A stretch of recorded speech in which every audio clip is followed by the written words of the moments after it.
Non, je pense N'Golo est un joueur très important. C'est un joueur qui donne beaucoup de confiance à ses coéquipiers sur le terrain parce que c'est une valeur sûre. C'est un joueur qui donne toujours un rendement qui est élevé.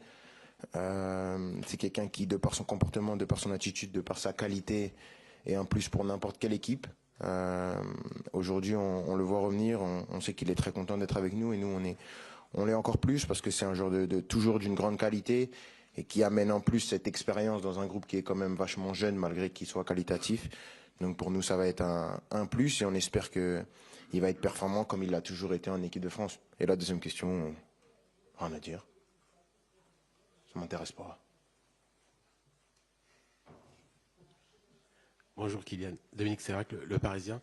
Ryan Cherki était déjà fort à Lyon, il est aussi très très fort à City, peut-être même plus fort. Qu'est-ce qui t'épate chez lui? Tu le connais depuis longtemps? C'est un talent spécial. Pour moi, il a un don qu'il est en train d'exploiter, qu'il est en train de se mettre en marche pour exploiter au max ce don qu'il a, ce talent qui est inné et qui est très spectaculaire.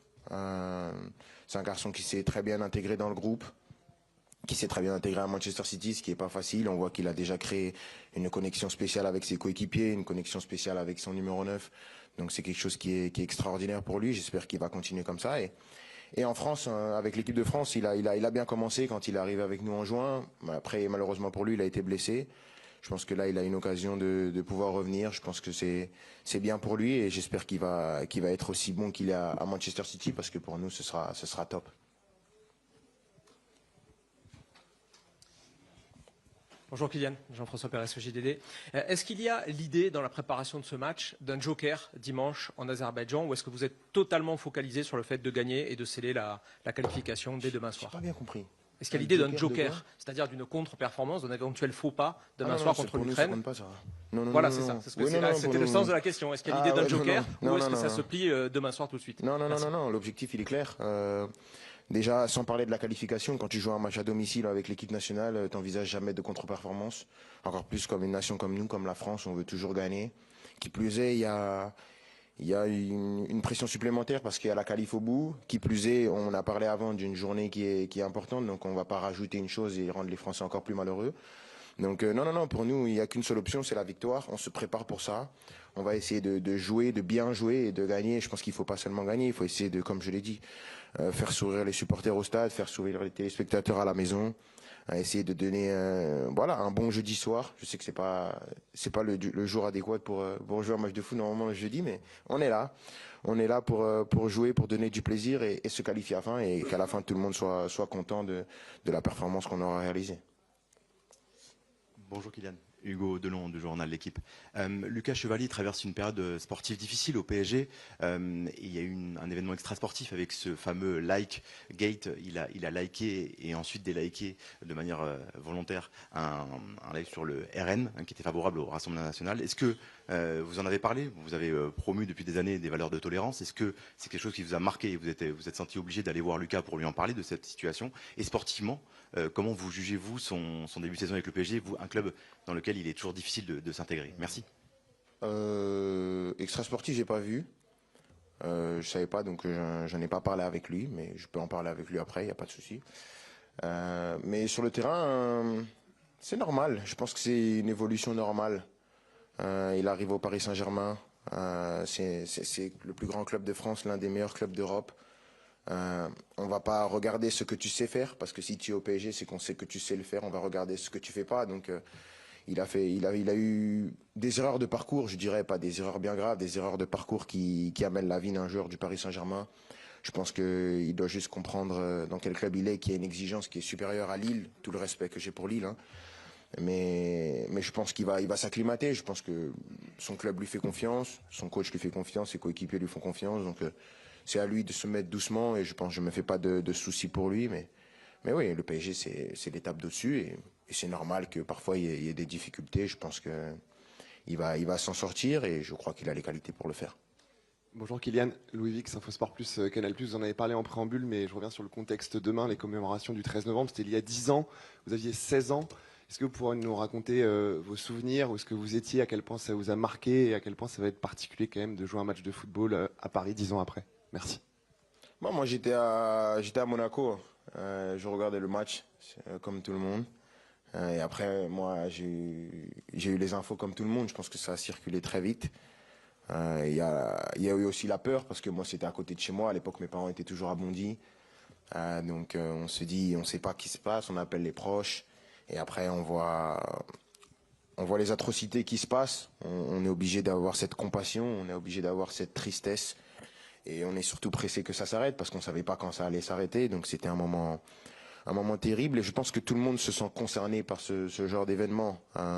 Jouer 10 ans après, comme je l'ai dit, c'est spécial. Pas dans le bon sens, malheureusement, mais ça reste spécial. On va essayer, comme je l'ai dit, de rendre hommage tout au long de la journée à toutes les personnes qui ont perdu la vie, toutes les personnes qui ont été blessées, qui ont été traumatisées, frappées par cet événement tragique. Et après, on va essayer de faire de notre mieux pour essayer de faire passer la journée la moins difficile possible à ces personnes qui ont été vraiment, vraiment touchées.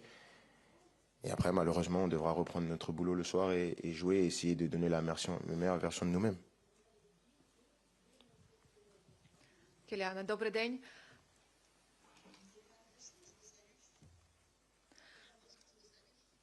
Наскільки вам запам'ятався поєдинок попередньої збірної Франції, наскільки він був складним, можливо, когось із футболістів збірної України відзначте?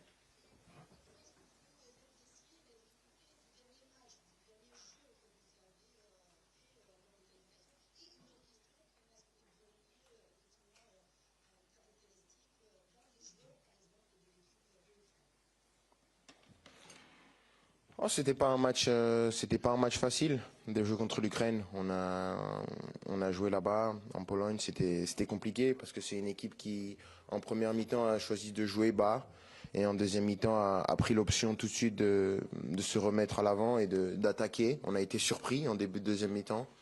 Ils ont mis beaucoup d'intensité. Je pense qu'ils doivent marquer à un moment donné. Ils tapent le poteau, ils ont plusieurs occasions en 5 minutes. Et si le football était logique et était juste, ils auraient dû marquer. Mais après, on a su garder le contrôle et mettre un deuxième but. On sait que ce ne sera pas un match facile, parce qu'eux aussi jouent toujours la qualification, ils sont toujours en course. Maintenant, la qualification, elle dépend de nous et on va essayer de continuer à faire ce qu'on a fait depuis le début, c'est-à-dire avoir notre marche en avant et gagner tous les matchs qu'on a à domicile.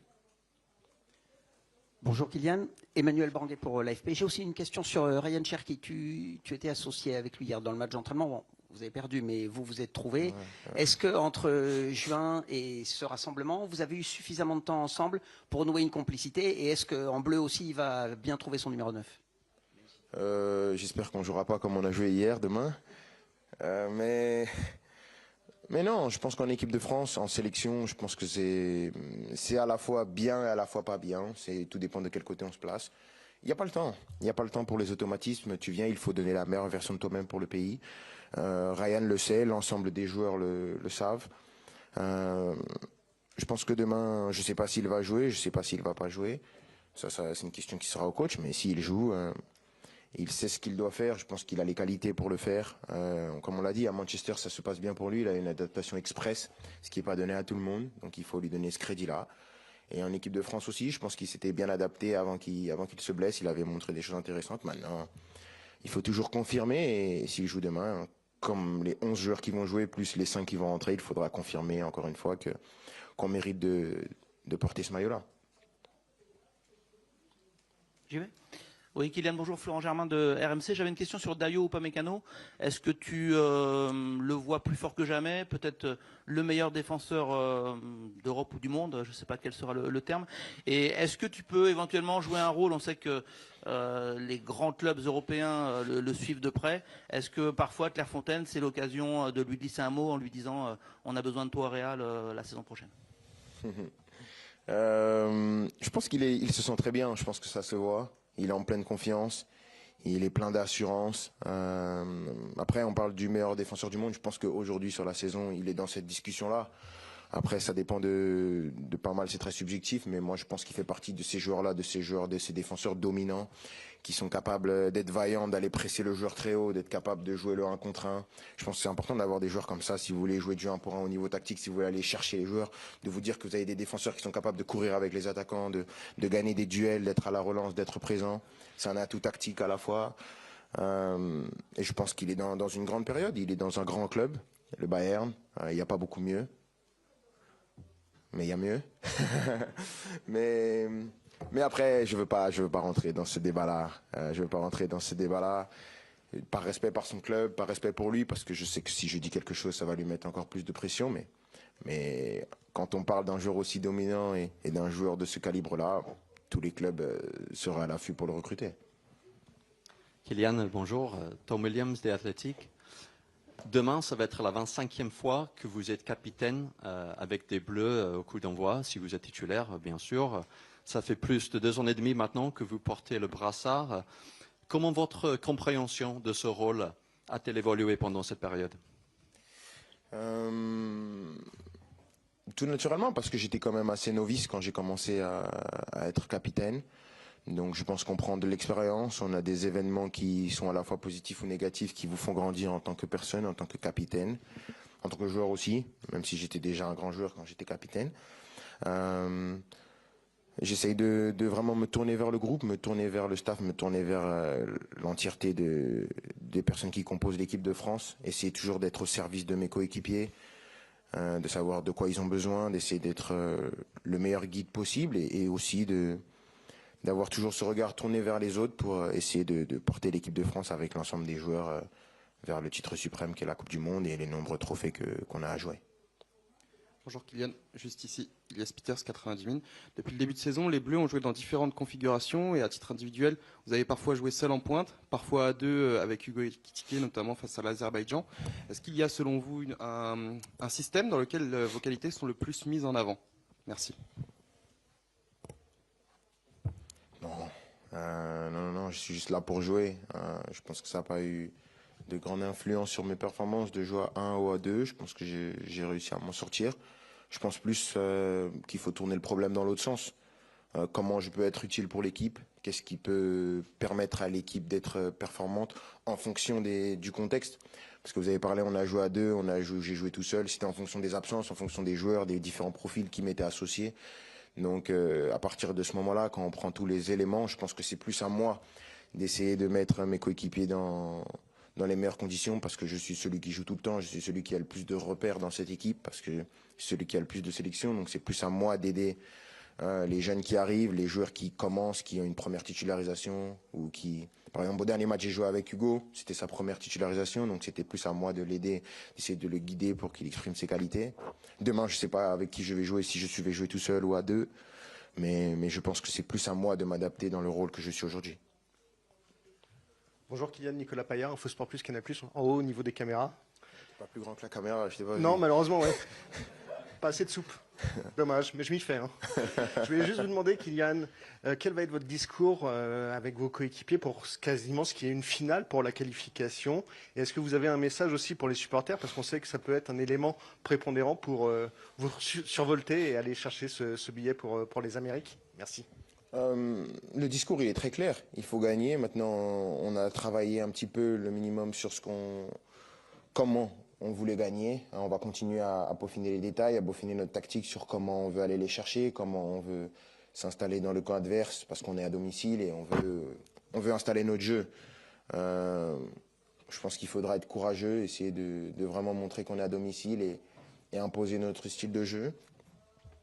Et après, pour les supporters, bien sûr, c'est très important. On veut essayer de passer la meilleure soirée possible et on sait que pour passer la meilleure des soirées possibles, ce sera possible qu'avec un stade plein, qu'avec des gens qui seront derrière nous et avec nous qui faisons le boulot et donnons du plaisir aux gens. Donc j'espère que le stade sera plein, qu'il y aura une belle ambiance et que ça durera jusqu'à la fin du match et après même, parce que ça signifiera qu'on sera qualifié et qu'on aura tiré pour les États-Unis et ce sera une première étape de franchie. Merci Kylian. On va enchaîner avec Didier Deschamps. Merci beaucoup.